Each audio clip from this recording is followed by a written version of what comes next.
પાટણ જિલ્લાના સાંતલપુરના દાત્રાણા ગામે ગંદકીનું સામ્રાજ્ય હોવાનું જાણવા મળ્યું છે।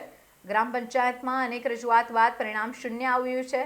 ત્યારે ગામના લોકોનું તેવું કહેવું છે અને ગામ લોકોએ ગંદકી દૂર કરવાની રજૂઆત કર્યા બાદ પણ પંચાયત દ્વારા કોઈ કામગીરી કરાઈ નથી। એવામાં લોકો પરેશાન બન્યા છે। ગામના જાગૃત યુવાને અગાઉ પણ ગંદકી બાબતે જિલ્લા કલેક્ટર સહિત સાંતલપુર મામલતદાર અને ટીડીઓને આ બાબતે લેખિત રજૂઆત કરી હોવા છતાં પણ કોઈ કામગીરી થઈ નથી। ત્યારે ચોક્કસથી દાત્રાણા ગામે તંત્રનું મૌન જોવા મળી રહ્યું છે।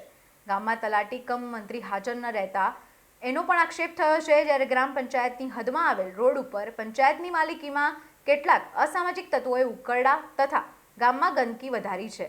દાત્રાણા ગામે હાલ ભર ઉનાળે પણ ચોમાસા જેવો માહોલ જોવા મળી રહ્યો છે, જેનું એકમાત્ર કારણ અહીં પાણી અને ગોબર ભેગા મળતા કાદવ કિચડનું ભારે સામ્રાજ્ય ઊભું થયું તે છે।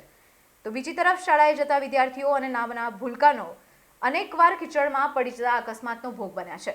અહીંયા ગંદકીના લીધે દુર્ગંધ તેમજ મચ્છરનો પણ ઉપદ્રવ વધ્યો છે અને એ રીતે પ્રમાણમાં રોગચાળો પણ ફેલાયો છે તેવી ભીતિ સેવાય છે। ત્યારે બીજી તરફ માર્ગ સાંતલપુરના છેવાડા વિસ્તારમાં બોર્ડરને જોડતો હોય અહીં આર્મી ટ્રક વારંવાર નીકળતા હોવાથી ભારે તકલીફ પડી રહી છે।